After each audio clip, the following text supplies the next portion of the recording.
the whole panel. So we've got Garrett, you planted 2 churches or 3 or 3 churches.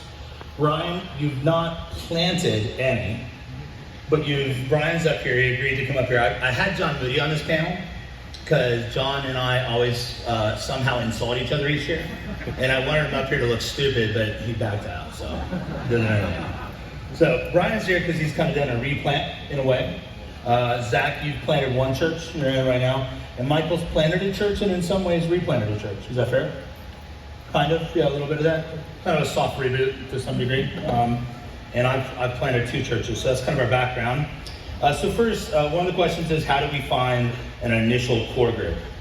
I feel like there's a market in my area, but not sure how to find them. How do you find an initial core group for a church plant?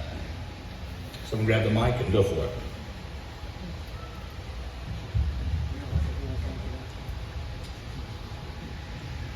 That's a good question. I can tell you what we do in our denomination.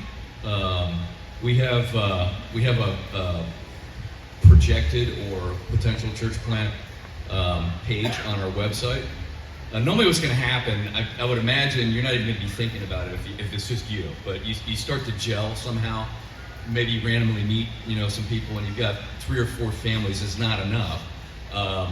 What we do in the CRUC is you put up a potential church plant listing, and then people will contact you. By the way, we're hoping to kind of codify this more through our denomination, and I'm sure we'd be willing to share with other communions and groups as well. But one of the things we're thinking about is not only doing that, but then utilizing some of the social media and podcasting platforms that are affiliated or adjacent to our denomination, putting out blips on that, and then when we get a group of people in a certain area, is put on events and then see who shows up. Once you do something like that, you'd probably be surprised. I've had situations where there's somebody 2 blocks away from you you've never met that actually has an affinity. So I definitely agree, and I would say that a big part of this as well, if you think about social media, podcasting, any kind of public-facing ministry as like a signal flare that you're putting up into the air, kind of saying like, this is who we are. If you're particularly communicating via those channels about some of those areas of the front where the typical church is not addressing, human sexuality, anthropology, roles in marriage, that kind of thing, then that signal flare, you'll find people. And I think another way you can do that, if maybe you don't have a Twitter or you don't have approach some of the podcasts you listen to and say, hey, we're planting a like-minded church in this area. Would you, first investigate and make sure that you'd be okay with doing this, and then shout us out, throw it up on your Twitter, say, hey, anybody in this area. And I think a lot of podcasts, particularly in our world, which is very small, like Michael was saying the other day, our world is tiny. 350,000 people in the PCA, OPC, something like that? That's right. Yeah, so if you get a couple people that maybe have a larger flair willing to shout it out or say, hey, email this guy if you're in the area just to hear about it, I think that can help too. I'll also say this as well, those are great tools, but in a world that's increasingly hyper-connected, there is something very special about just organic word of mouth. As to Garrett's point, you can use all those tools, but I know at Silver City, we've boosted 1 post on Facebook, and it has been completely organic. And so this isn't like a pietistic of, the Lord will bless it. But in ways, it's just like Gamaliel. If the Lord's behind it, it'll happen, and you'll either be in the way of God or not. And so those tools are great, but to answer the question, you're going to naturally have the magnetic pull as a planter or a group or a core group of other like-minded people. That's where you have to go back to understanding of the potential danger of being a single-issue church. And so that's what's great about panels, is we can all kind of regurgitate stuff out here, and you just take the general equity and the principle away. I can summarize in a minute what we did. I was connected to Cru because I used to be on staff. I went to Southern Baptist Theological Seminary in Louisville. We are part of the Acts 29 network. each of those have relationships and people that are aware of people that live in Cincinnati. And so I would use social media as a way to just kind of tell the narrative, hey, we're having a core group meeting tonight, and just always saying, here's our church, and then say the name of the church as part of the story, just so people associate Cincinnati, Christ the King Church, Michael Clary. And then they might think, the Jones family, they're new in town. I wonder, maybe they could connect. And so they'll send you people.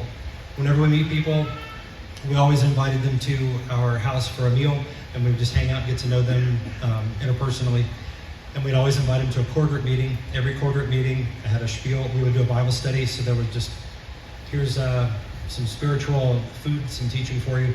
But we'd always talk about, we're planning a church. Here's what the church is about. We'd love you to be a part of it. Here's what you need to do.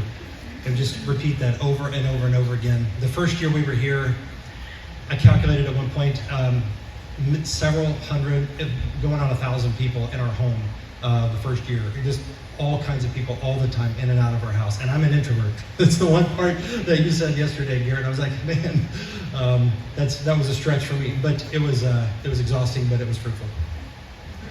So with East River, believe it or not, the majority of the growth was all organic, word of mouth at the beginning. And it was funny having people like Tom back here, not like, oh, you have a podcast? And that made me really happy. So when I have deep roots in the tri-state. I've been around Cincinnati for a long time. My wife's from here. Our founding elders, Hank Pryor and David Pryor, and then shortly after that, John Weiss, are all from the tri-state, but Hank's lived out here. So actually, this is gonna sound crazy, but like move to your community and get to know people and be friendly. Like seriously, be friendly and just talk to folks, and then be able to describe why you're planning a church. I think a compelling vision. People don't like the word vision because megachurch use it, but a vision is a picture of a task completed. So people want to know what they're getting into. So that's all you're doing. So be able to explain why you're starting a church, and you're gonna have to ask yourself if that's very compelling or not. Like I'm not a paedo communist, but I meet a lot of people in the Series C. That's one of the things they're really motivated by planning a church. And so they'll tell people, we want a church where our kids can commune. Let me just tell you right now, most people don't care. That's not compelling. But if you tell them something like, we want a church where kids grow up their entire life knowing that they belong to the church, that's compelling, right? Knowing how to communicate the ideas, break your vision down and think through it, and be good at communicating it to normal folks and getting to know people.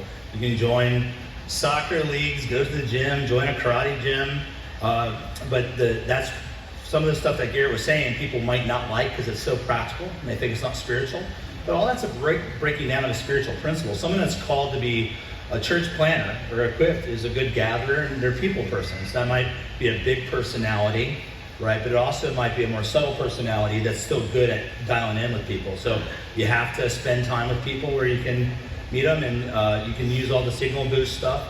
But when you signal boost, you tend to bring in, like this is part of the problem with church planning right now, is there's a lot of theological consumers.